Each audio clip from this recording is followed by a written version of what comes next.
Bonjour à tous. Aujourd'hui, nous allons faire du vocabulaire. Nous allons travailler sur les contraires, c'est-à-dire les mots de sens opposé ou différent. Ce n'est pas comme les mots synonymes, les mots de sens voisin, de sens proche qui disent pareil. Les mots contraires appartiennent à la même classe de mots. Ça veut dire qu'ils gardent toujours la même nature grammaticale. Prenons les exemples suivants. Pour l'adjectif beau, les mots contraires peuvent être les adjectifs laid, affreux ou bien moche. Pour le nom guerre, son contraire est le nom paix. Pour le verbe aimer, son contraire, c'est le verbe détester. Les contraires peuvent aussi être des adverbes, comme rapidement, son contraire, c'est l'adverbe lentement. Passons maintenant à la formation des mots de sens contraire. Comment forme-t-on des mots de sens contraire, des mots de sens opposé? D'abord, on peut former des mots de sens contraire en ajoutant au radical des préfixes comme des, un avec im, un avec in, il, etc. Le mot préfixe veut dire fixer devant. Devant quoi? Devant le mot de base, le mot radical, pour former un mot nouveau avec un sens nouveau. Exemple, plaisant, le contraire, c'est déplaisant.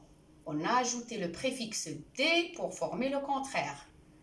Le contraire de capable, c'est incapable. On a mis le préfixe un avec in. Le contraire de logique, c'est illogique. Il devant la lettre L. Possible, son contraire, c'est impossible. Vous savez très bien que la lettre M précède toujours la lettre P, la lettre B et même la lettre M. Vous remarquez que ces mots sont tous de la même famille et ils se posent par un préfixe. Aussi, on peut former des mots de sens contraire en cherchant un mot complètement différent, un mot de famille différente. Exemple, l'adjectif jeune, son contraire, c'est l'adjectif vieux. Le verbe cacher, son contraire, c'est le verbe montrer. Parfois, on peut utiliser la forme négative pour dire le contraire, c'est-à-dire mettre la phrase affirmative à la forme négative. Exemple, la cuisine de cette région est appréciée, la cuisine de cette région n'est pas appréciée. Lorsqu'un mot a plusieurs sens, chaque sens a un contraire selon le contexte. Ça veut dire les phrases et les mots qui entourent le mot qu'on cherche à déterminer, à comprendre. Exemple, du beurre dur. L'adjectif dur ici signifie résistant, solide. Donc le mot contraire, c'est du beurre mou.